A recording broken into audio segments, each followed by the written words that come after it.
Viktor Orbán, não facilitaremos a integração internacional da Ucrânia. Primeiro-ministro húngaro condenou a situação das minorias étnicas, incluindo húngaro, no país vizinho. Hungria vai ser por qualquer integração internacional da Ucrânia ou qualquer acordo bilateral significativo, até que Kiev para de suprimir os direitos das minorias étnicas em seu território, declarou o primeiro-ministro húngaro Viktor Orbán. Chefe do governo húngaro destacou em conferência de imprensa na quarta-feira 21 que o sistema político que existia na Ucrânia antes de 2015 satisfazia as minorias que ali viviam, incluindo húngara, que havia paz e ninguém foi prejudicado.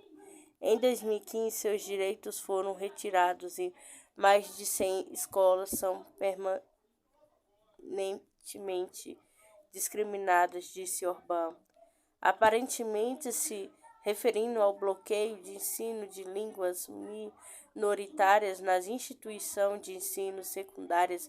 A Ucrânia, diante desses fatos, acrescentou: não facilitaremos a participação da Ucrânia em qualquer integração internacional ou assinaremos qualquer acordo bilateral substantivo até que esse problema seja resolvido.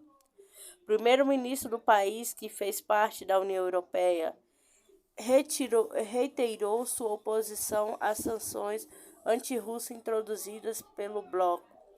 Somos contra a política de sanções. Se dependesse de nós, não haveria política de sanções. E se houvesse, seria muito mais concreta, precisa, bem pensada, afirmou. Hungria se recusou a fornecer armas a Kiev e criticou rapidamente as sanções da UE contra a Rússia. O país do leste europeu atualmente depende do abastecimento energético russo e negociou exceção da aplicação de embargo parcial, decreto por Bruxelas contra o petróleo russo. Da mesma forma, foi concedido exceção de Budapeste da aplicação do limite máximo ao preço do petróleo russo, acordo entre a União Europeia e a Austrália.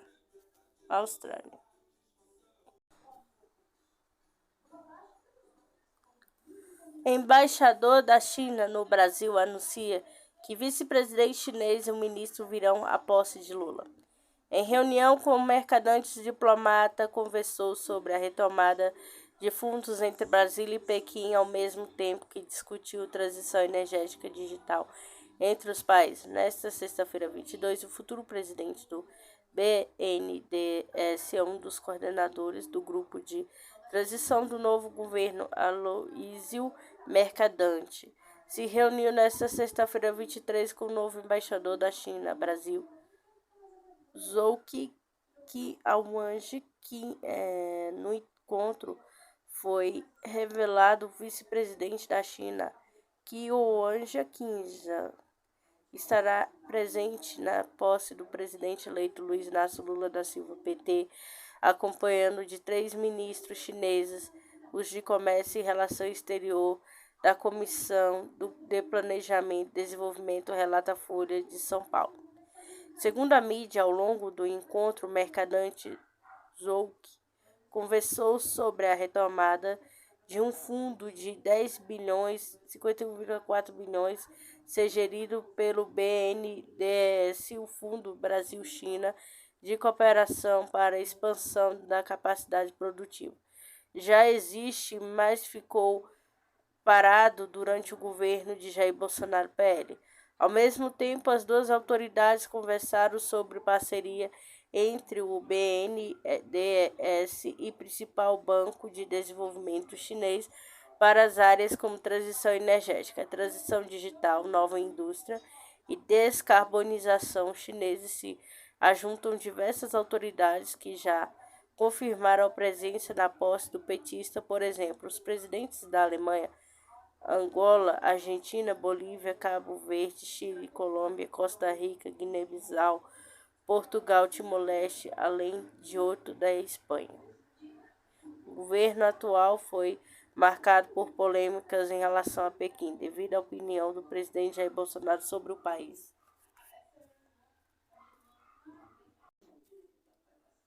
Biden assina projeto de lei de 850 bilhões para a defesa da Ucrânia e Taiwan serão beneficiados. O texto da lei diz que fica proibido qualquer cooperação militar norte-americana com a Rússia e também exige que o presidente imponha sanções que fizer negociação usando o ouro russo. Nesta sexta-feira, 23/23, o presidente dos Estados Unidos, Joe Biden, assinou a Lei de Autorização de Defesa Nacional, NDAA, na sigla em inglês, para 2023, fornecendo quase 850 bilhões, 4,36 trilhões em financiamento para programas e prioridades de defesa. Hoje, 23, assinei a Lei HR 7776, a Lei de Autorização de Defesa Nacional James M. Inhofe para o ano fiscal de 2023, disse Biden em comunicado divulgado pela Casa Branca. O NDAA inclui uma série de disposições relacionadas à defesa, incluindo um aumento no pagamento militar, proibição da cooperação entre militares com a Rússia e revogação do mandato militar da vacina Covid-19. Ao mesmo tempo, o projeto de lei financia projetos e programas de defesa norte-americanos, incluindo 800 milhões, 4,1 bilhão para a iniciativa da assistência e segurança da Ucrânia, 10 bilhões, 51,2 bilhões para modernizar as capacidades de segurança de Taiwan. A legislação também exige que o presidente imponha sanções a qualquer pessoa que participe de transações envolvendo outro russo. A Alemanha oficialmente bloqueia medidas comerciais que promoviam negócios com o Irã. Nesta sexta-feira, 23, o ministro da Economia da Alemanha anunciou que Berlim está suspendendo medidas estatais destinadas a promover negócios com o Irã devido à repressão do protesto em todo o país da República Islâmica. A pasta anunciou que está suspendendo formalmente o crédito de exportação e as garantias de investimento para o negócio no Irã. Após a repressão das autoridades ao protesto, o órgão disse também que suspendeu outros formatos econômicos, incluindo o diálogo sobre questão energética, tendo em vista a gravíssima situação do Irã, relata a B News.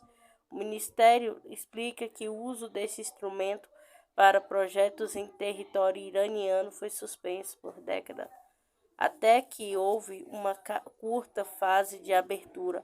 A partir de 2016, um resultado do acordo nuclear do Irã com potências mundiais, incluindo a Alemanha. Entretanto, agora o governo alemão decidiu suspender completamente as garantias, acrescentando que as isenções só podem ser concedidas se houver razões humanitárias sólidas.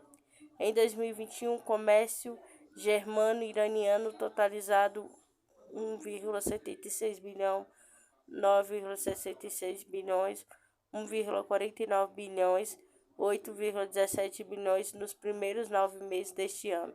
Desde o início do protesto, os Estados Unidos e a União Europeia impuseram sanções adicionais ao Irã por seu tratamento às manifestações. Berlim pressionou por uma reunião do Conselho de Direitos Humanos da ONU o mês passado, que votou pela condenação de repreensão e pela criação de uma missão independente da apuração de fatos. O Brasil se absteve da votação para a criação de missão, conforme noticiado.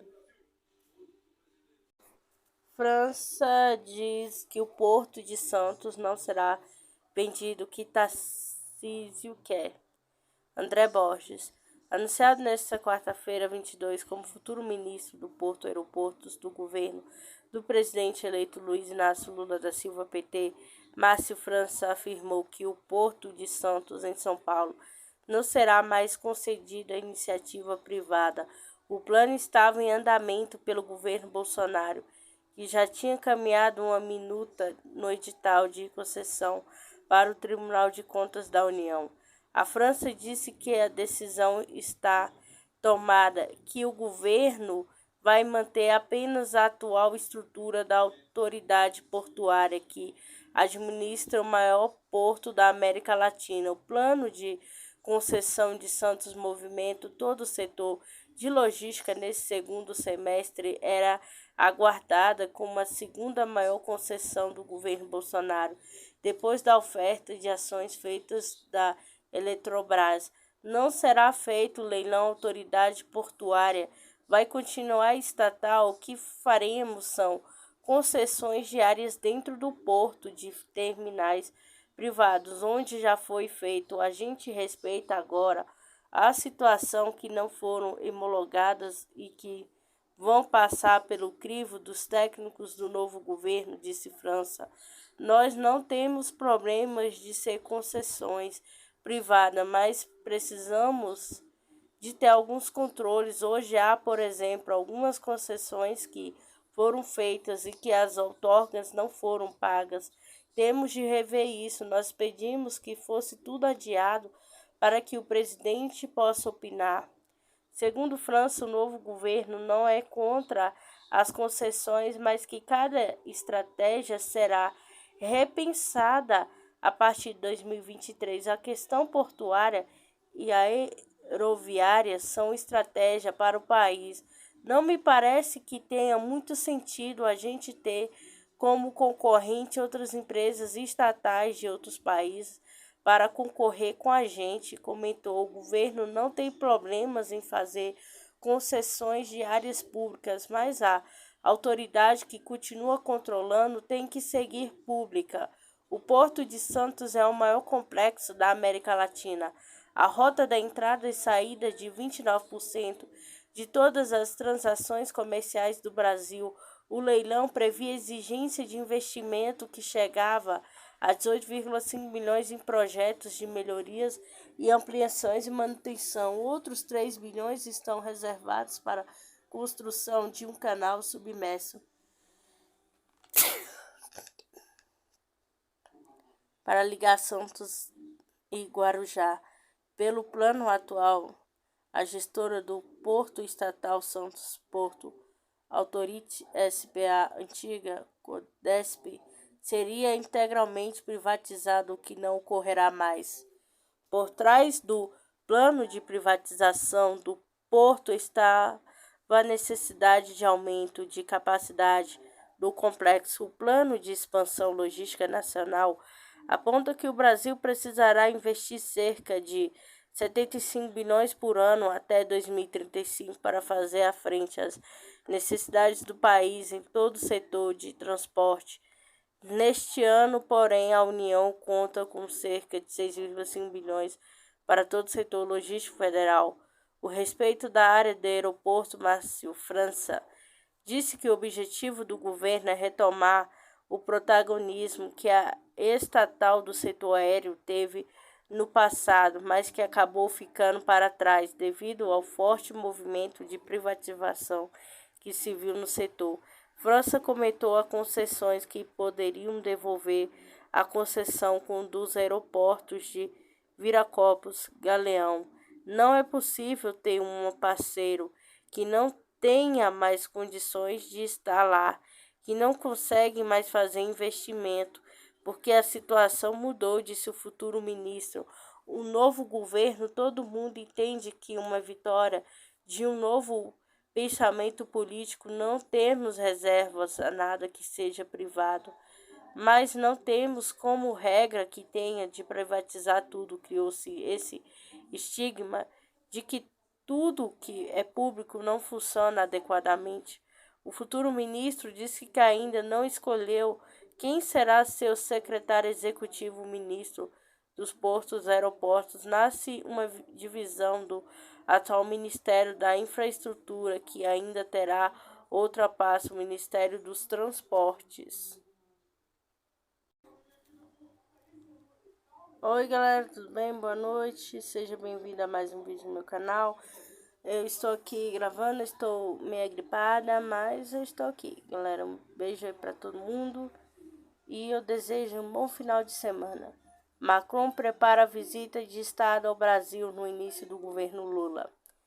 Felipe Frazão. O presidente francês Emmanuel Macron prepara uma visita de Estado ao Brasil.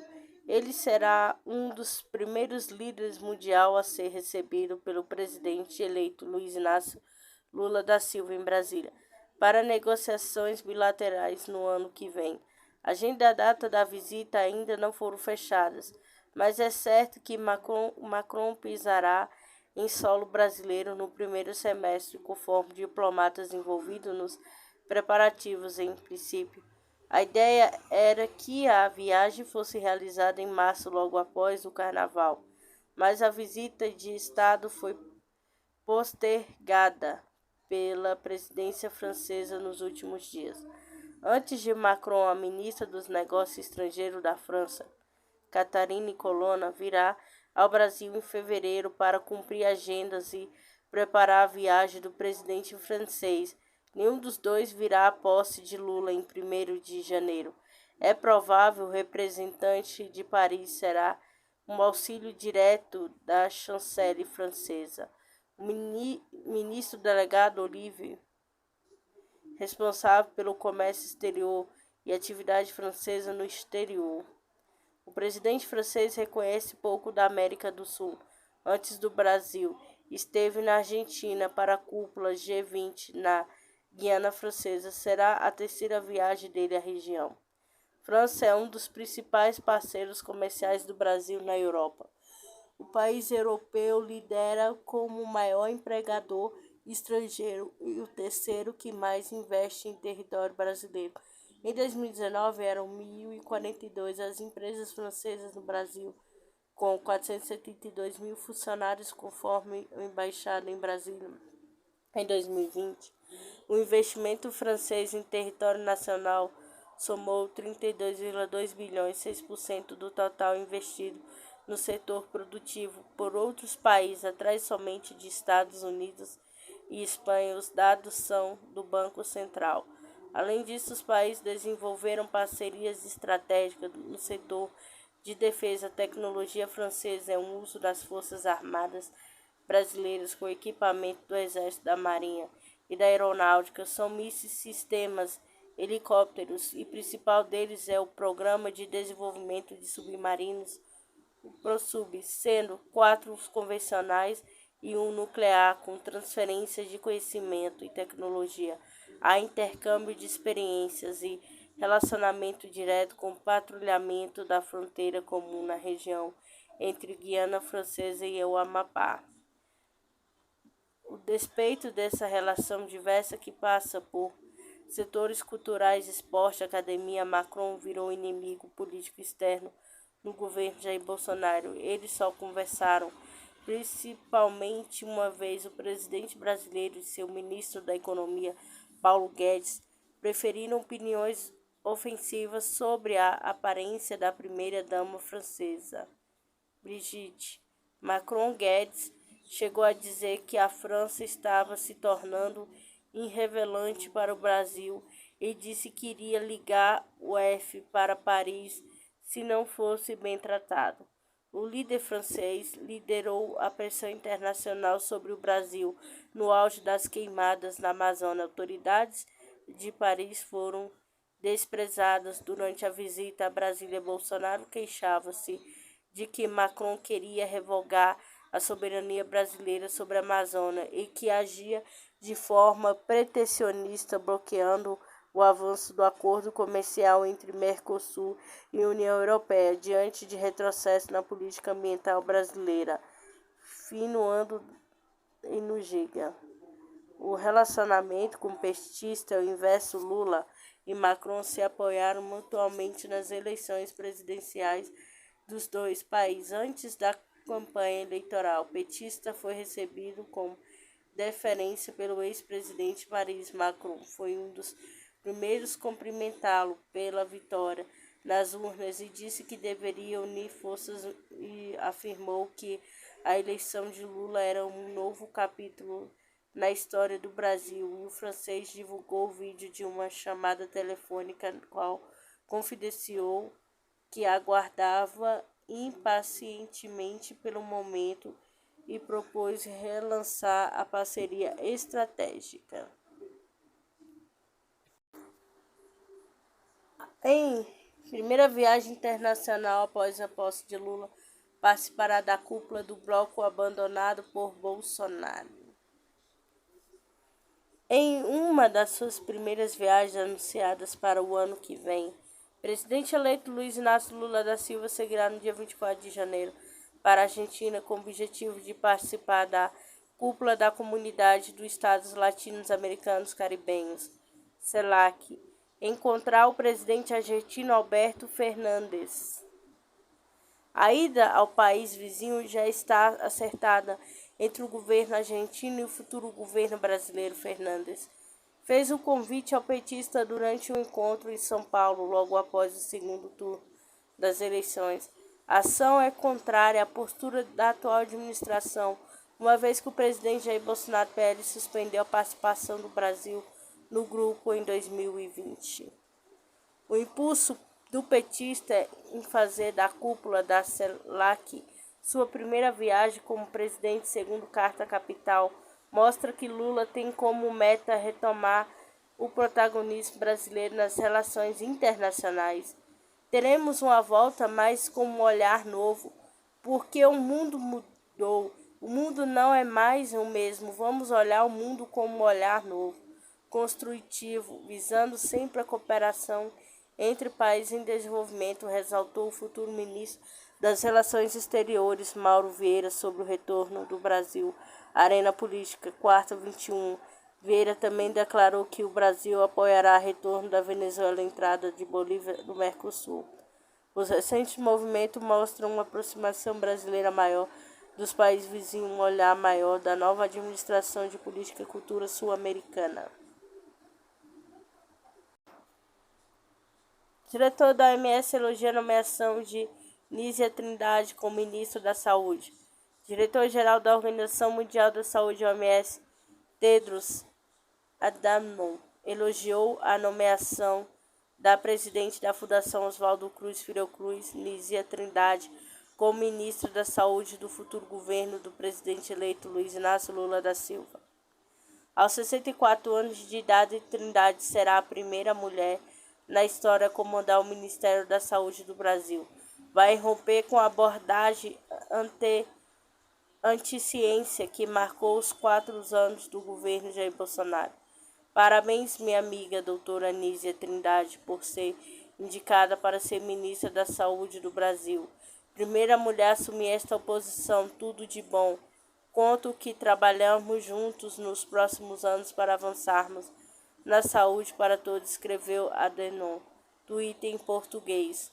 Também na rede social, o presidente da Fiocruz agradeceu pela gentileza do diretor da OMS e disse que a organização sanitária e o multilateralismo mostram-se essenciais, sobretudo em tempos de emergência sanitária, que tende a globalizar de forma acelerada. O governo Bolsonaro teve 4 ministros da Saúde em 4 anos: Luiz Henrique Mandetta, Nelson Teixeira, Eduardo Pazuello e Marcelo Queiroga. Ficou marcado pela gestão desastrosa da pandemia de Covid-19, com atrasos na compra de vacinas, boicote sistemático, medidas anti-contágio. Isso se traduziu em um saldo de quase 700 mil mortes pelo novo coronavírus, sem contar com a subnotificação em março de 2021. Adhanom chegou a cobrar que o Brasil levasse a pandemia a sério, em meio à resistência de Bolsonaro em apoiar medidas sanitárias para conter a Covid-19. Nízia Trindade, por sua vez, presidente da Fiocruz, uma das principais fabricantes em vacinas do Brasil. Desde 2017, criou o Observatório Covid-19, projeto de monitoramento dos dados da pandemia do país. Além disso, participou das negociações para produzir imunizantes da AstraZeneca na instalação da Fiocruz.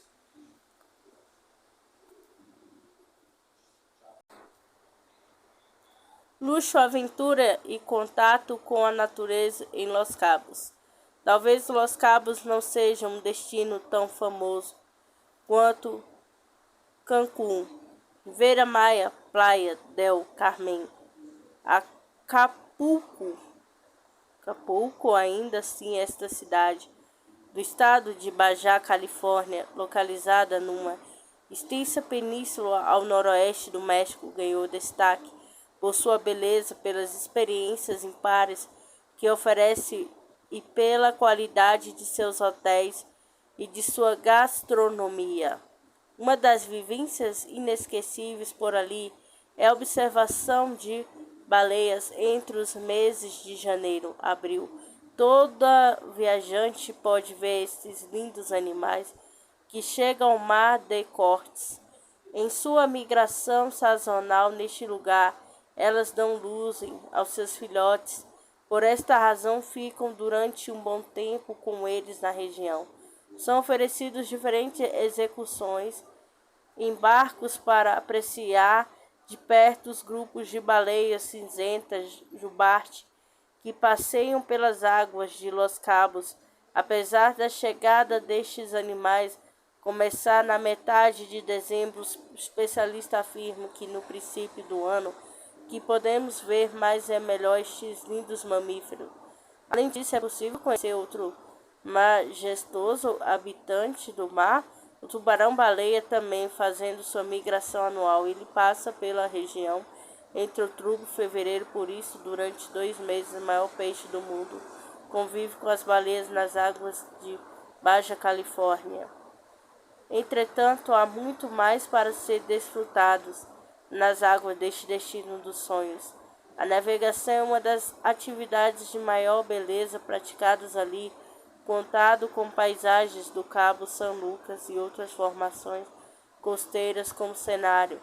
Algumas companhias de viagem oferecem passeios em barco com piso transparente, o que permite apreciar além da paisagem da superfície a beleza submarina que se mostra tanto no terreno quanto na enorme variedade de peixes, golfinhos até tubarões que nadam por estas águas. Há também uma grande variedade de esporte aquático para praticar, como jet ski, freeboard e surfismo, sem contar com a possibilidade de fazer snorkel e nadar com golfinhos. Visitantes podem ainda mergulhar com tubarões-baleias sem medo. Diferente de outras espécies, esse tipo de tubarão não ataca nem come nenhum animal grande, alimenta-se somente do plâncton.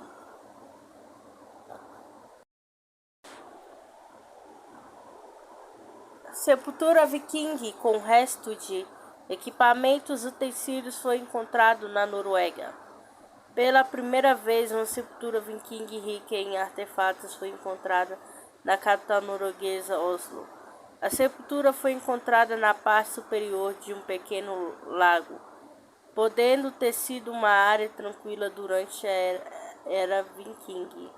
O lago Holmedamen foi construído no início do século X depois de Holmenbenken ser represado. Na ocasião, barragem foi usada para fazer gelo, segundo o portal Ciência.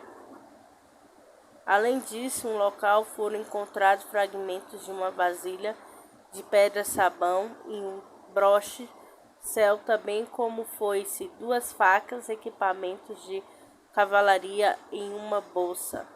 Como base na análise dos artefatos, estima-se que sejam datados de aproximadamente 850 d.C., tornando-se comum no século X d.C. Bolsonaro concede perdão policiais presos por Carandiru da PRF e aposenta Silvinei Vasque aos 47 anos.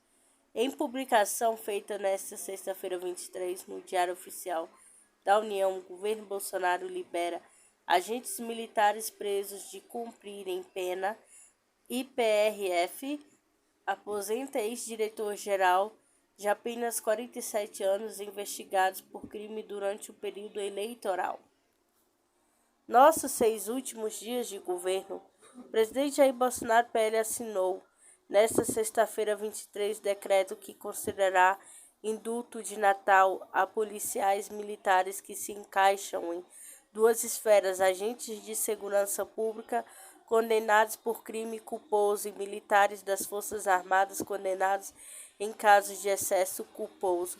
Durante a atuação em operação de garantia da lei da ordem GLO, de acordo com, no caso dos agentes de segurança pública, o crime cometido deve ter sido sem intenção de cometer o delito e desde que tinham cumprido ao menos um sexto da pena.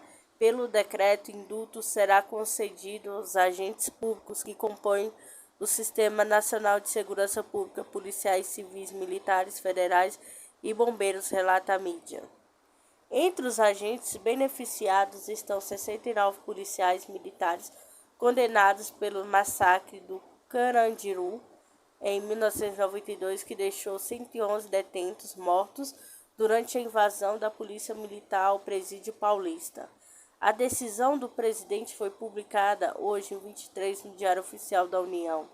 Não tem efeito automático, uma vez que é preciso que os advogados e defensores públicos de cada detento com direito ao indulto acione a Justiça para pedir a expedição do alvará de soltura. O ato publicado neste ano segue os moldes dos indultos concedidos nos primeiros anos de governo, quando Bolsonaro concedeu perdão de pena a agentes de segurança, além do caso que ficou mais famoso este ano, o perdão concedido pelo presidente ao deputado Daniel Silveira, PTB, aposentadoria antes dos 50. Também hoje, 23, o Polícia Rodoviária Federal da PRF concedeu aposentadoria voluntária ao ex-diretor-geral do órgão Silvinei Vasque, que tem apenas 47 anos. Na última terça-feira, 20, o governo Bolsonaro dispensou Vasque de seu cargo, segundo a portaria de hoje, 23, também publicada no Diário Oficial da União. Ele foi aposentado no dia seguinte, relata o UOL.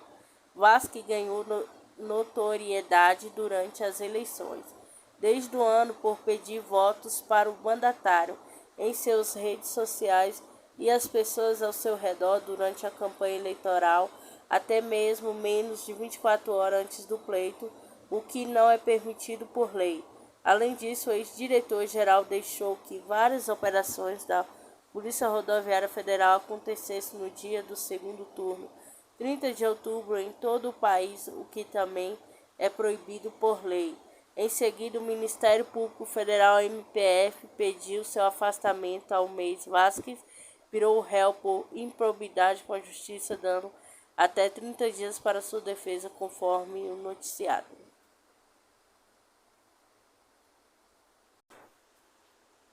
O governo Bolsonaro fez da América do Sul um palco de disputa entre Estados Unidos, Rússia e China de transição. Na análise, o grupo de transição indica que a política externa da gestão vigente cometeu erros estratégicos em isolar o Brasil de país da Associação Sul-Americana. Além disso, recomenda calma nas negociações entre a União Europeia e Mercosul, assim como na entrada brasileira na OCDE. Além da montagem dos ministérios, a indicação quando o governo não se reelege, é comum que a futura gestão faça uma avaliação em diversas áreas das diretrizes adotadas por quem está deixando o poder, sendo assim um dos setores analisando a política externa. Nesse caso, é estruturada pela administração do presidente Jair Bolsonaro. Segundo o relatório final do Núcleo de Transição do presidente eleito Luiz Inácio Lula da Silva, o governo Bolsonaro cometeu um erro estratégico ao isolar a Venezuela e transformar a América do Sul em palco de disputa geopolítica entre Estados Unidos, Rússia e China.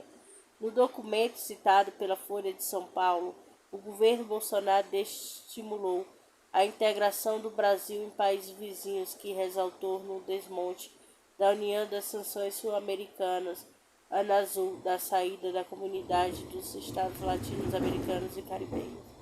CELAC, no crescimento de forças favoráveis ao desmatalamento no Mercosul, enquanto a União aduaneira do Brasil deixou o Unasul em novembro de 2019. Em seguida, CELAC em 2020, após decretos assinados pelo presidente. O futuro governo Lula acredita na importância de manter canais de interlocuções com Caracas para ajudar na pacificação política do país, impedir que a Venezuela seja transformada em palco de disputa entre Estados Unidos, China e Rússia. Sendo assim, uma das primeiras providências será suspender a portaria que proíbe a entrada de altas autoridades venezuelanas, entre eles o presidente Nicolás Maduro, no Brasil. Além disso, segundo a avaliação do grupo, é necessário reabrir mais rápido possível a embaixada e consulado brasileiro em Caracas, fechados desde o início de 2020, relata a mídia. O Brasil passou de catalisador de processo de integração a ser fator de instabilidade regional, diz o relatório. A avaliação da transição petista que isolar a Venezuela não trouxe nenhum benefício. A situação só piorou, além de citar os cerca de 10 mil brasileiros em território venezuelano sem assistência consular, diz a mídia. Ainda segundo o ponto destacado no documento, fica clara a intenção da nova gestão de apressar a reintegração latino-americana. Prova disso seria o fato de que a primeira viagem internacional de Lula acontecerá no dia 24 de janeiro, quando o presidente eleito seguirá a Argentina para participar da cúpula da CELAC, conforme noticiado. O diagnóstico do grupo de transição também pede fortalecimento do Mercosul, e o posto que vinha pregando o atual ministro da Economia, Paulo Guedes, recomenda calma nas negociações para acesso à OCDE e para o Acordo Comercial União Europeia-Mercosul. Sobre o acordo comercial com a União Europeia, a percepção de que houve uma negociação às pressas para fechar o tratado ainda durante o governo de Maurício Macri na Argentina, embora o acordo esteja em negociação há mais de 20 anos, que seria preciso voltar para meses de negociação. Há também menções ao afastamento brasileiro das questões ambientais climáticas por oposição negacionista. Por isso, o Brasil perdeu protagonismo em temas ambientais, desafiou esforços de combate à pandemia e promoveu visão dos direitos humanos a inconsistente como sua ordem jurídica. O relatório do grupo de trabalho encerra o diagnóstico alertando para a dívida brasileira com organizações internacionais atualmente em 5,5 bilhões. A dívida representa grave prejuízo à imagem do país e sua capacidade de atuação compromete severamente sua política externa. Se um valor mínimo dessa dívida não for pago ainda no atual exercício, haverá perda de voto em organização com a ONU, Organização das Nações Unidas para Alimentação e Agricultura, FAO, Organização Internacional do Trabalho, OIT. O documento foi encaminhado aos futuros ministros Lula e seu vice, agora também ministro do Desenvolvimento, Indústria e Comércio, Geraldo Alckmin, PSB. Necrópole proto-histórico da Idade de Bronze e descoberta na França. Os restos de uma pessoa com adornos de cobre foram descobertos durante a escavação de um necrópole proto-histórico de Aubagne, no sudeste da França. De acordo com o Instituto Nacional de Pesquisa Arqueológicas da França, necrópole serviu como uma área de transição entre a Idade do Bronze, tardia Idade do Ferro, 900 a.C., 600 a.C. Na necrópole revelada pela primeira vez em 2021, foram encontradas 10 túmulos, incluindo 3 crematórios e 8 catacumbas. Além disso, outros 3 túmulos foram encontrados durante a escavação realizada em 2022, estando um deles escondido em uma sepultura de 10 metros de diâmetro. Outras 2 sepulturas revelaram os restos de esqueletos humanos que estavam com um bracelete de cobre e uma joia de pedra e pérola, bem como tornozeleiras e anéis. Descoberto tem grande importância para a melhor compreensão dos rituais funerários proto-históricos do sudeste da França.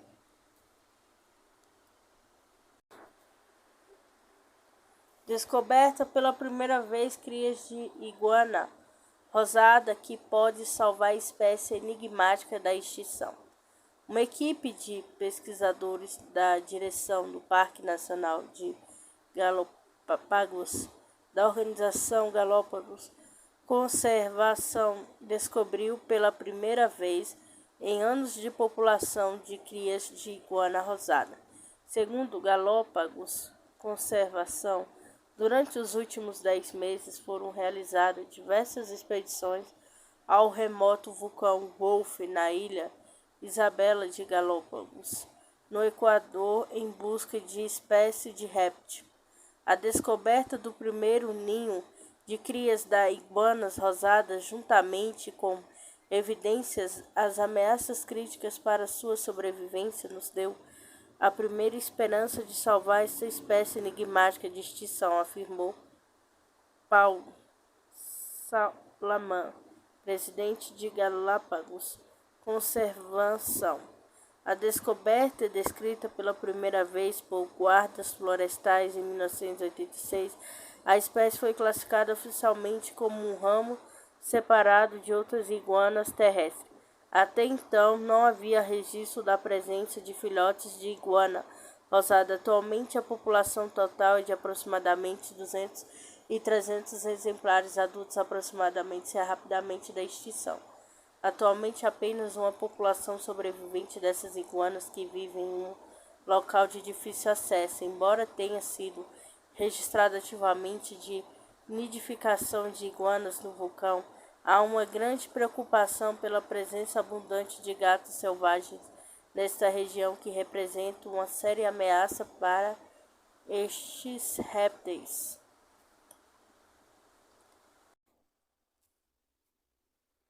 Ex-funcionário do Pentágono confirma o estudo e criação de patógenos da Ucrânia. Ex-funcionários do Instituto de Pesquisa do Exército dos Estados Unidos, Richard Boucher, confirmou o estudo e criação de patógenos de alto risco em laboratórios ucranianos financiados pelo Pentágono, informou o tenente-general Igor Kirillov, chefe das tropas de proteção nuclear, biológica e química do Ministério da Defesa da Rússia. Segundo ele, os norte-americanos reagiram de forma negativa às propostas de consolidar no documento final os fatos envolvendo as violações por parte dos Estados Unidos e da Ucrânia em relação às obrigações sobre a Convenção de Armas Biológicas, bem como da realização das atividades biológicas militares. Além disso, o MD russo ressaltou que foram apresentadas evidências documentais de que, como o apoio financeiro dos Estados Unidos, foram realizados. Trabalhamos no território ucraniano com componentes de arma biológica e estudos patogênicos de infecções de alto risco, economicamente significativos. O MD russo também esclareceu que os materiais de vídeo fornecidos com argumentos refletem a oposição dos especialistas russos e internacionais, bem como o depoimento de testemunhas e participantes dos programas de redução de ameaça do Departamento de Defesa dos Estados Unidos. Um deles, Richard Boucher, ex-funcionário do Instituto de Pesquisa do Exército dos Estados Unidos, novamente confirmou que o trabalho com patogênios de alto risco está sendo realizado nos laboratórios biológicos ucranianos financiados pelo patógeno, afirmou Kirillov. De acordo com o MD russo, Pentágono está transferindo as pesquisas biológicas militares que não foram concluídas na Ucrânia para os estados da Ásia Central, Europa Oriental.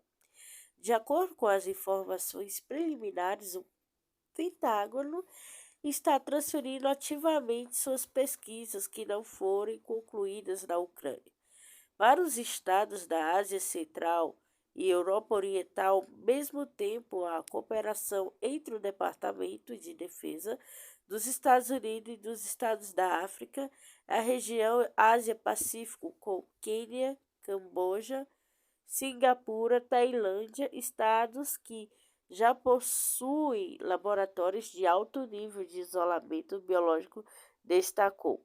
Além disso, o MD russo ressaltou que o Ocidente bloqueou as iniciativas russas para fortalecer o regime de não proliferação de armas biológicas, com os Estados Unidos declarando implicitamente que não permitirão qualquer tipo de verificação. Durante sua operação militar especial na Ucrânia, Moscou afirmou ter descoberto uma rede de mais de 30 laboratórios biológicos em território ucraniano. De acordo com Kirillov, o Pentágono administra biolaboratórios secretos na Ucrânia. Há anos pesquisando patogênios altamente perigosos, exportando amostras biológicas, violando a Convenção de Armas Biológicas, BWC, da sigla em inglês.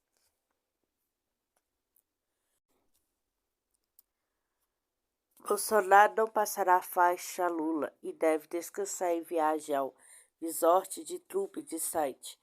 Na sexta-feira, 23, o site UOL publicou que o presidente brasileiro Jair Bolsonaro, PL, decidiu que não participará da cerimônia de posse do presidente eleito Luiz Inácio Lula da Silva, PT. Em vez da tradicional passagem de faixa, Bolsonaro viajará aos Estados Unidos. Conforme publicado pela coluna da jornalista Thaís Oyama, do UOL, o presidente brasileiro afirmou a amigos que passará uma temporada em Mar-a-Lago, resort de luxo do ex-presidente norte-americano Donald Trump. Esse não será a primeira vez que Bolsonaro estará na propriedade de Trump. Em março de 2022, ambos jantarem juntos no local em meio à visita oficial do presidente brasileiro aos Estados Unidos, ainda no início da pandemia da Covid-19. Segundo fontes ouvidas pela publicação, Bolsonaro viajará em 28 de dezembro para resort de Trump. A expectativa é de que passe 2 meses na Flórida para descansar. A posse do presidente eleito Lula ocorrerá no dia 1º de janeiro de 2023. Como de praxe, a organização do evento, que contará com diversos shows e atrações, espera que até 300 mil pessoas estejam presentes na cerimônia de inauguração do novo governo. O novo governo manterá a segurança de Lula, com a Polícia Federal por desconfiar do GSI de Heleno, Wesley Galzo, Vinícius Valfre. A segurança do presidente eleito Luiz Inácio Lula da Silva, PT, permanecerá sob os cuidados de equipe da Polícia Federal, PF, no início do governo. Em 2023, por desconfiar do PT dos militares lotados no Gabinete de Segurança Institucional, GCI, da presidência, a mudança do esquema de segurança, considerada por integrantes da equipe de Lula como provisória, esvazia o ministério tradicional responsável pela tarefa. Aliados de Lula têm dito ser necessário manter a segurança presidencial com a PF diante da delicadeza do momento. Em conversa reservadas dirigentes do PT e o ministro indicado pelo partido admite o receio de que o GCI tenha tido sua integridade comprometida por ideologização durante o período em que o general Augusto Heleno culpou a pasta militar é um dos aliados mais fiéis do presidente Jair Bolsonaro PL e chegou a dizer que infelizmente Lula não estava doente. O futuro ministro da Casa Civil, Rui Costa PT, tem tratado o tema com integrantes do GCI e policiais federais, como o futuro diretor-geral da corporação, delegado André Passo, responsável pela segurança de Lula na campanha. A ideia é preparar uma proposta de reestruturação das atribuições do GCI e manter no âmbito da PF um departamento para a proteção pessoal do presidente e do vice de suas respectivas famílias. Rui Costa afirmou no início da semana que haverá uma estrutura de transição da segurança de Lula até as definições completas do GCI. Depois do concluídas as mudanças pretendidas e possíveis, que o gabinete volte a ficar responsável pela função que assumirá o novo GCI, e o general Gonçalves Dias, responsável pela segurança de Lula nos dias primeiros mandatos do petista. O futuro governo mantém diálogo com a atual equipe do GCI, com vistas e seguranças para a cerimônia da posse de Lula. O Ministério, porém, não é o principal responsável pela missão. Passos tem mantido conversas com o governo do Distrito Federal e promete mobilizar milhares de militares para a solenidade de 1º de janeiro.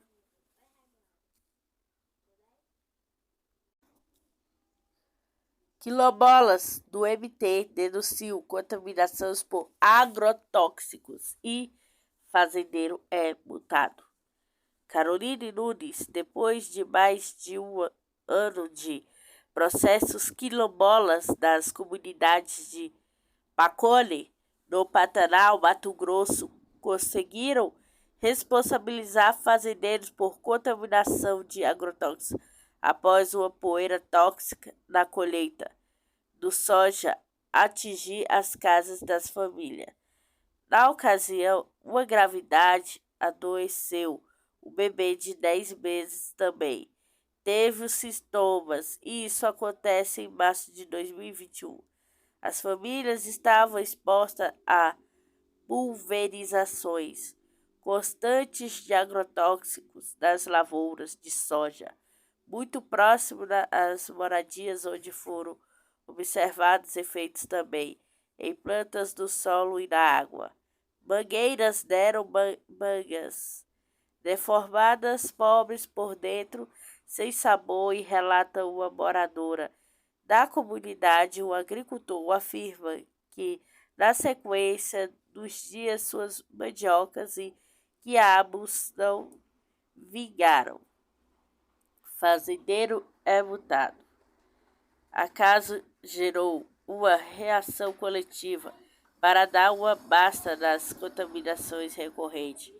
Todos os anos, da época de safra, na região, a Coordenação Nacional de Articulação de Quilombos, CONAC, e a Federação de Assistência Social Educacional da FASE, que desenvolve trabalhos das comunidades afetadas com apoio de organização de advogados populares Terra de Direitos, protocolaram a denúncia junto ao Ministério Público do Trabalho MPT, Ministério Público Federal MPF, também estadual MPE. MPT instaurou um processo investigativo e um ano depois da poeira tóxica veio a vitória.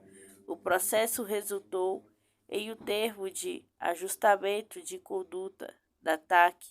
É multa trabalhista ao proprietário da Fazenda Carisma, no âmbito do processo CONAC, no Mato Grosso, propôs um projeto de apoio à agroecologia para reverter, ao mesmo em parte, os danos causados aos territórios quilombolas. O projeto está em fase de execução financiada com o recurso da multa aplicada. Estamos comemorando a nossa vitória. A multa é irrisória em vista dos grandes danos causados, mas é algo importante para que passem a nos respeitar, porque da próxima vez os fazendeiros vão pensar duas vezes antes de plantar soja no quintal dos quilombolas, disse a coordenadora da CONAC em Mato Grosso, Laura Silva. A gente pensou que não ia dar em nada, mas este é um caso exemplar de que vale a pena denunciar. Mexeu no bolso do agressor e serviu para mostrar que não estamos mortos e vamos continuar lutando e defendendo nossos direitos, nossos interesses por nosso território e de uso em comum não visa lucro, é um espaço sagrado, completa. A engenharia agrônoma, educadora da fase, também quilombola, Fran Paula, explica que o objetivo do projeto é fortalecer os sistemas agroecológicos, os quintais produtivos e as raças tradicionais das comunidades quilombolas. Demonstram que outra forma de produção agrícola sem uso de agrotóxicos é possível.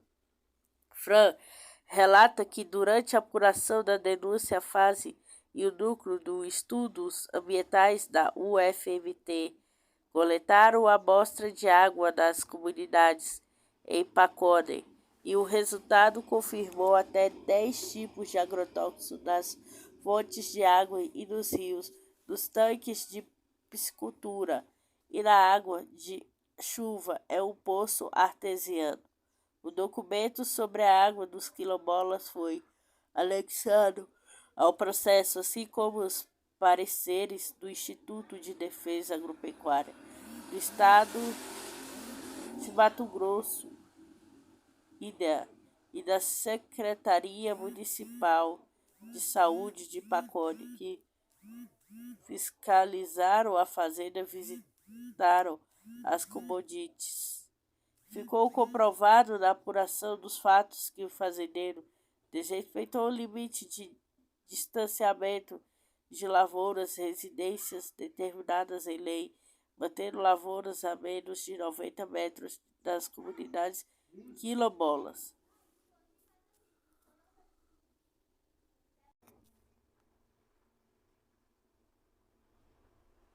Lula prepara anúncio de Jean Paul Prats como presidente da Petrobras. Jula Sheiba e Kátia Seabra. Presidente Luiz Inácio Lula da Silva, PT, convidou o senador Jean Paul Prats, PT, Rio Grande do Norte, para assumir a presidência da Petrobras e pretendo anunciá-lo na próxima semana. A ideia é divulgar o nome com a próxima leva de ministro que deve ocorrer na terça-feira, 27. O parlamentar foi um dos coordenadores do Grupo Técnico de Minas e Energia do Gabinete de Transição. Integrantes do PT dizem que não há impedimento legal para que ele ocupe o posto, ou seja, não seria necessário alterações na lei das estatais para que a nomeação seja realizada. O Estatuto da Petrobras incluiu a restrição a integrantes de campanhas políticas, como mostrou a Folha. Especialista e conselheiro da estatal ainda não tem avaliação sobre possíveis restrições ao nome de Prates. O senador buscou se afastar formalmente da campanha de Lula. Não assumiu a função de coordenação no processo. Ele ajudou nas discussões a respeito de política para a área durante a formulação do plano de governo. Economista, cientista social William Nozaki que integrou o grupo de trabalho de Minas e Energia do Gabinete de Transição, é citado como um dos cotados para uma diretoria da Petrobras. Com a ida de Prates para a estatal, o senador Alexandre Silveira, PSD Minas Gerais, é o mais cotado para o Ministério de Minas e Energia. A pasta inicialmente contemplaria o MDB. A bancada do partido do Senado, porém, abriu a mão da indicação para o PSD. Durante a transição, o futuro indicado para a Petrobras defendeu a criação de algum mecanismo que sirva como colchão de amortecimento para a flutuação dos preços dos combustíveis. Prates também acrescentou que a política de preço de combustível é do governo, não da Petrobras.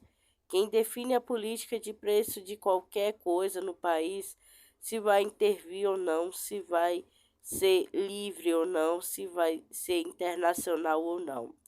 É o governo que está errado. É a gente que desfazer de uma vez por todas e dizer que a Petrobras define a política de preço de combustível. Não vai ser assim. Vai seguir a política do governo, claro, afirmou. Prates também disse que o novo conselho da Petrobras deverá rever a política de distribuição de dividendos.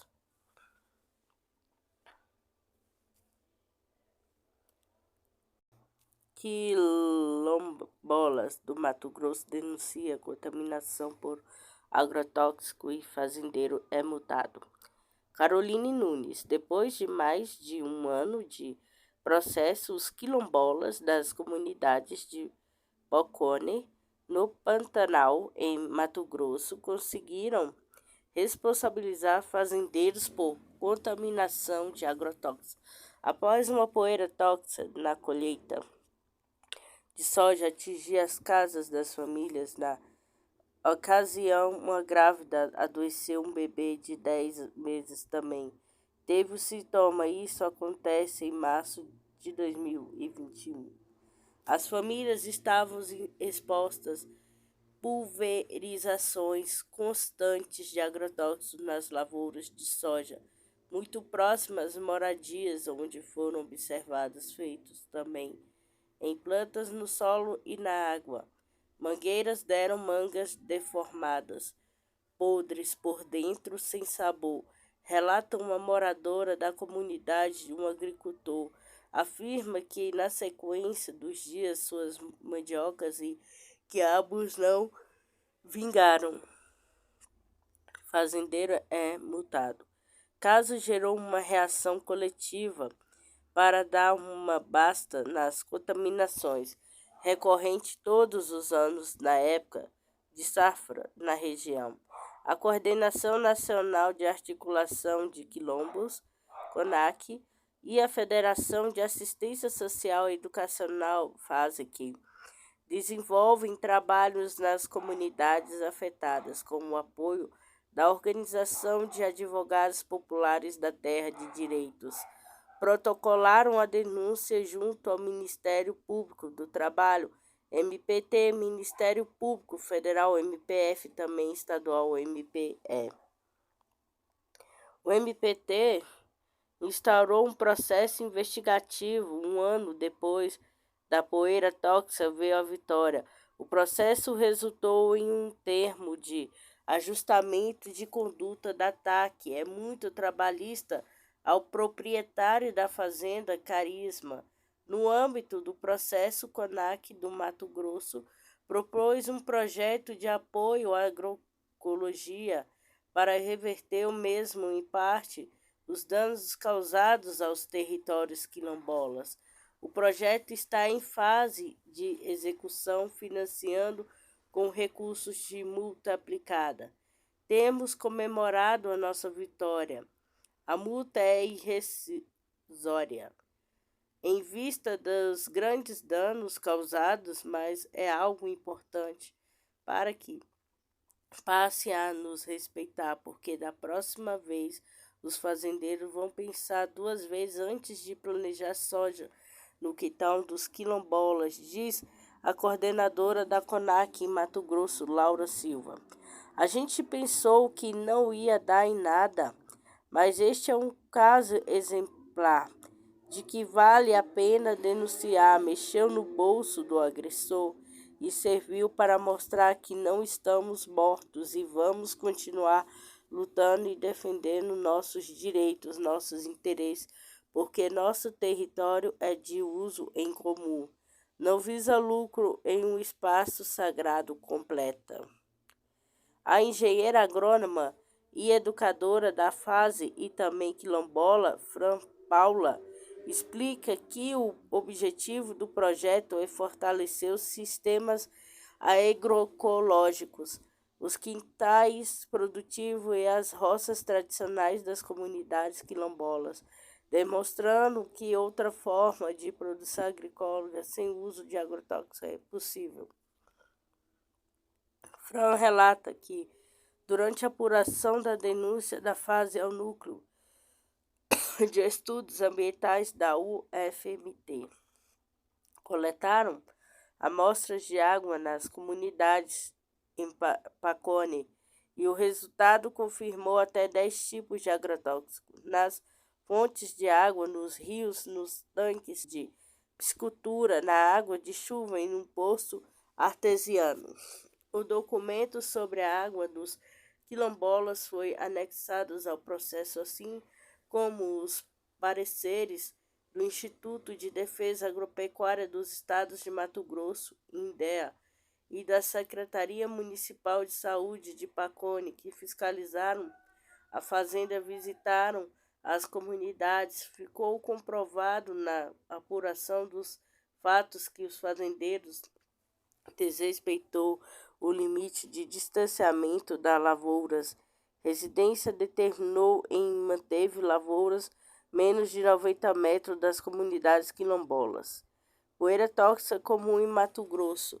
Coordenador do Fórum Mato Grosso de Combate aos Impactos dos Agrotóxicos, o procurador do Trabalho Bruno Soares Cunha de Lima vê uma série de ganhos resultados da denúncia, desde a responsabilização do fazendeiro com multa de até medidas educativas previstas na ATAC.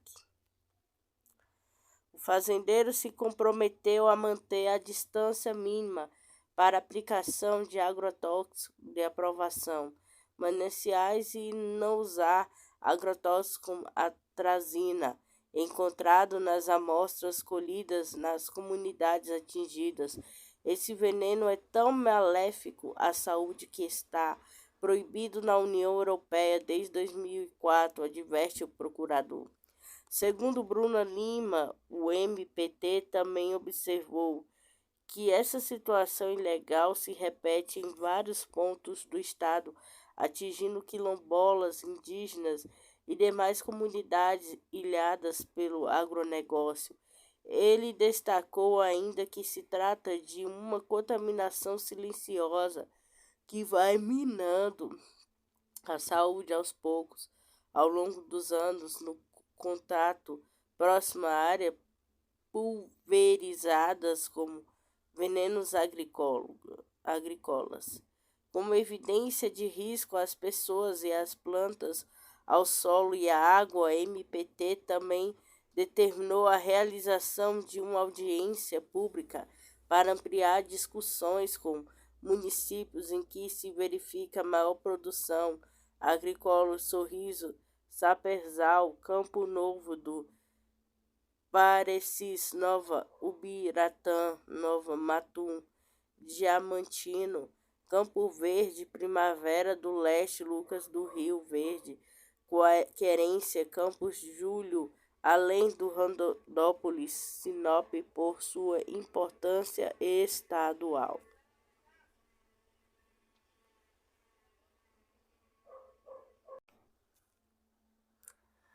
Redução de recursos para a área de direitos humanos chama atenção no relatório da transição.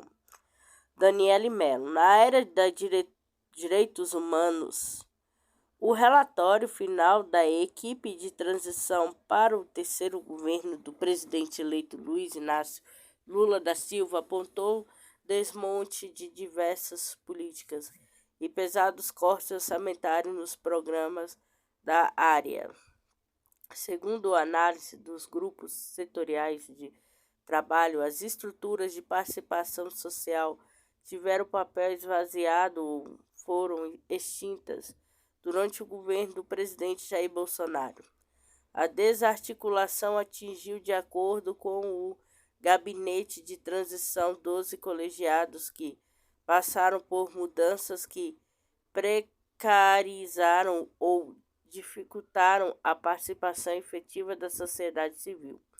Foram instituídos ainda a Comissão Intersetorial de Enfrentamento à Violência Sexual contra Crianças e Adolescentes, o Conselho Nacional de Segurança Alimentar e Nutricional e a Comissão Nacional para os Objetivos de Desenvolvimento Sustentável. Os grupos de trabalho destacaram no relatório apresentado na quinta-feira 22 que a recriação desses mecanismos, assim como a retomada das atividades dos órgãos que tiveram as atividades precarizadas ou desconfiguradas e fundamental para a rearticulação das políticas na área dos direitos humanos. Cortes orçamentários. A análise chama atenção para a necessidade de retomar os investimentos na proteção das populações vulnerabilizadas em 2015. As políticas em favor das mulheres, dos direitos humanos e de combate ao racismo receberam, segundo o Gabinete de Transição, equivalente a 1,1 bilhão em valores atualizados em 2022. O empenho orçamentário para essas áreas ficou de 238 milhões, de acordo com o verificado pelo grupo. Além da redução dos recursos disponíveis, os dados mostram que uma parte do dinheiro não foi sequer aplicada. O cenário orçamentário financeiro da pasta indica a inviabilidade da política de direitos humanos, caso não haja recomposição orçamentária a partir de 2023, enfatiza o relatório do gabinete. Entre as políticas prejudicadas pela falta de dinheiro está o combate ao trabalho escravo. Segundo o diagnóstico, devido a cortes, os fiscais de trabalho passaram a ter dificuldades para realizar suas atividades, impossibilitando, inclusive, a produção de dados sobre os casos de trabalho análogo à escravidão nas partes mais remotas do país. No caso das políticas para criança e adolescente, o grupo de trabalho aponta para uma redução de 96,7% no volume de recursos investidos. Segundo o relatório do grupo de trabalho da área de 2009, foram gastos 498,2 milhões para a promoção e defesa dos direitos das crianças e dos adolescentes. Em valores atualizados pelo Índice Nacional de Preços ao Consumidor Amplo, IPCA, em 2018 os recursos caíram para 140 milhões, em 2022 ficaram em 35 milhões. O relatório do gabinete destaca que houve completa paralisação dos processos para demarcação de terras indígenas no país. Esses territórios, aponta o documento, também têm sofrido com o aumento de invasões por garimpeiros, madeireiros, pecuaristas, pescadores, caçadores ilegais. Na terra indígena Inomami, que fica nos estados de Roraima e Amazonas, onde vivem 28 mil indígenas em 371 comunidades, foi registrado em 2021 um aumento de 46% das atividades de garimpo ilegal. Além disso, segundo a análise da Fundação Nacional do Índio, FUNAI, sofreu desorganização das atividades administrativas e drástica redução orçamentária. De acordo com o gabinete, foram nomeados para o cargo na fundação pessoas sem experiência com assuntos indígenas ou contrários aos interesses dos povos tradicionais. A regulação fundiária dos territórios quilombolas também ficou, segundo o relatório, paralisada nos últimos anos. O setor sofreu com a diminuição de 93% no orçamento destinado às políticas de promoção da igualdade racial na comparação com os recursos disponibilizados em 2015. A Fundação Cultura Palmares também sofreu algum relatório, um processo de tentativa de destruição com manobras que buscavam que o órgão rompesse com a missão institucional de promover os valores culturais e sociais afro-brasileiros. Orientação do Gabinete de Transição que sejam revogadas as resoluções do Instituto Nacional de Colonização e Reforma Agrária do INCRA, que paralisou a demarcação de territórios quilombolas, ou da portaria da Fundação Palmares, que dificultou os procedimentos para reconhecer essas comunidades. Risco às mulheres. A desvirtuação das políticas de direitos humanos começa, segundo o relatório, no próprio ministro da Mulher, da Família e dos Direitos Humanos, que pautou a sua atuação na negligência de populações vulnerabilizadas, na negação da existência de graves violação a direitos no desmonte de políticas públicas arduamente conquistadas. Entre os programas que perderam a funcionalidade, o Gabinete de Transição cita os serviços telefônicos Disque 100, Disque 180, voltado para receber denúncias de violação de direitos humanos, de violência contra a mulher. Respectivamente, ambos foram de acordo com o documento desvirtuados e tiveram funcionamento precarizado. Em relação às políticas que afetaram negativamente a vida da população feminina, o relatório aponta a flexibilização do controle de armas de fogo. Foram registradas mais de 400 mil armas durante o último governo, sendo que 96% estão em nome de homens. Quando consideramos que mais da metade dos casos de violência contra as mulheres são cometidos por companheiro, ex-companheiros, pais ou padrasto dentro de casa, podemos dizer que isso eleva tanto o grau de escala de opressão, silenciamento e repressão sobre as mulheres, enfatiza o documento.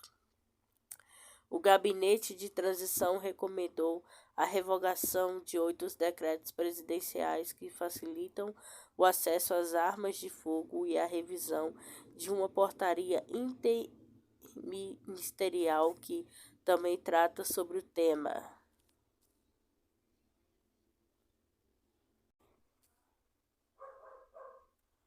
Inocentada, neta de Flor de Lis, constituiu advogado para defender detentas presas por crimes famélicos. Roiane Oliveira foi encontrada pela ex-deputada pastora Flor de Lis quando tinha 15 dias de vida. Desde então foi criada como neta, assessora parlamentar da avó. Quando esta foi acusada e presa pela morte do marido, pastor Anderson Oliveira, Rayane também foi levada ao presídio, onde ficou 2 anos e 2 meses até ser absolvida em julgamento recente. Roiane deu entrevista por vídeo no site Fuxico Gospel. Contou que dividiu a cela com 130 detentas, muitas delas presas por crimes de menor potencial ofensivo. Disse que não aguarda mágoas por ter ficado tanto tempo preso, sendo inocente, que só passou pelo que tinha de passar, o que, por incrível que pareça, é feliz. Roiane também contou que a avó voltou a pregar a palavra de Deus no presídio e que Flor de Lis evangelizava as pessoas. Ela renasceu. Fica muito bem. Roiana não entrou no mérito e nem foi perguntada a respeito sobre se Flor de Lis é inocente, mas disse que não comentaria o caso porque o processo está em fase de recurso. Neta de Flor de Lis contou na entrevista que procurou o conhecido competente advogado Wellington Miranda, que mantém escritório em São Gonçalo, Rio de Janeiro, para contratá-lo a fim de defender as muitas detentas que conheceu. Muitas suas companheiras de cela, que às vezes são até inocentes ou que cometeram crimes menores, que com razão não devem ficar tantos anos presa, porque não podem pagar um advogado ou porque são defendidas pela assoberbada Defensoria Pública. Mas o Dr. Wellington também voltou a projetos sociais, disse que faria trabalho sem custo, colocando sua equipe à disposição para defender essa turma excluída da sociedade. Dr. Wellington, que fez críticas contundentes sobre o sistema prisional, citando a desumanidade no trato dos detentos de todo o país, deixou um telefone de contato para quem estiver passando por esse tipo de problema. 21 987601945.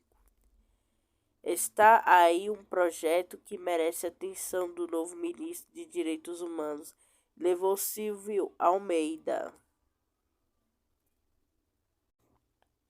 O comandante do Exército põe fim ao sonho do bolsonarista de golpe. Abatido, resta ao presidente derrotado ir lamber suas feridas ao lado de Donald Trump, que lambe as dele. Uma mulher que diz chamar-se Érica Moraes deu o tom que predominava nos mais de 2.000 comentários postados ao pé do vídeo no YouTube, com a mensagem de Natal do general Marco Antônio Freire Gomes, comandante do Exército. Me senti uma idiota com as palavras do general. Estou há 53 dias na porta do quartel, e é isto que o senhor tem a dizer? Outra de nome Sheila Lira, que se diz patriota bolsonarista evangélica, distinguiu os militares do presidente da República. Eu entendi que estamos abandonados não pelo nosso presidente, mas pelas forças que um dia juraram proteger essa nação. Poucos mantiveram a fé no golpe que impeça a posse de Lula. Em 1º de janeiro, um rapaz que se identifica como Léo Nunes escreveu: muita gente criticando aqui, falando abobrinha. Vocês vão quebrar a cara e vão se impressionar com as Forças Armadas. A mensagem de Natal do comandante do Exército deu motivo de sobra para que Bolsonaro abandone o cargo no próximo dia 28, como pretende fazer e vai refugiar por 1 ou 2 meses no resort do ex-presidente Donald Trump na Califórnia. Serão 2. O ex-presidente lamberam suas feridas. Trump, por ter tentado dar um golpe e estimulado uma multidão a invadir o prédio do Congresso americano. Bolsonaro, não reeleito por ter sonhado com um golpe que se revelou impossível. Freire Gomes pôs um ponto final no sonho de Bolsonaro, sem precisar dizer que fazia como de praxe, exaltou os efeitos dos soldados em 2012, a hierarquia, a disciplina e a coesão da tropa. Agradeceu por eles, viveram para servir ao Exército e ao Brasil. Nenhuma palavra sobre política capaz de manter acesso ao assaneamento dos sublevados, nenhuma palavra que soasse como advertência ao futuro governo. Não faltaram os tradicionais votos de Feliz Natal e de Bom Ano Novo. Não cabia ao general responder a pergunta que seu sucessor terá de responder, mais um dia ou menos dias os golpistas seguirão acampados à porta de quartéis depois que Lula tomar posse. É um crime que comete contra a democracia. A política, a habilidade de prever o que vai acontecer amanhã, na semana que vem, no mês que vem, no ano que vem, até a habilidade de explicar depois porque nada daquilo aconteceu. Winston primeiro-ministro da Inglaterra durante a Segunda Guerra Mundial? Qual será o destino dos acampados em quartéis? Bolsonaro quebra a tradição e não tem previsões de se pronunciar no Natal. O presidente faz pronunciamentos de final de ano em cadeia nacional de rádio e televisão nos 3 primeiros anos de seu governo. Até amanhã, sábado 24, não há previsão de pronunciamento do presidente Jair Bolsonaro, PL, durante a noite, em cadeia nacional de rádio, a televisão, pelo Natal. Se a informação não mudar, será a primeira vez desde que assumiu a chefia do governo federal que o mandatário não falará à população pela data e o discurso de final de ano.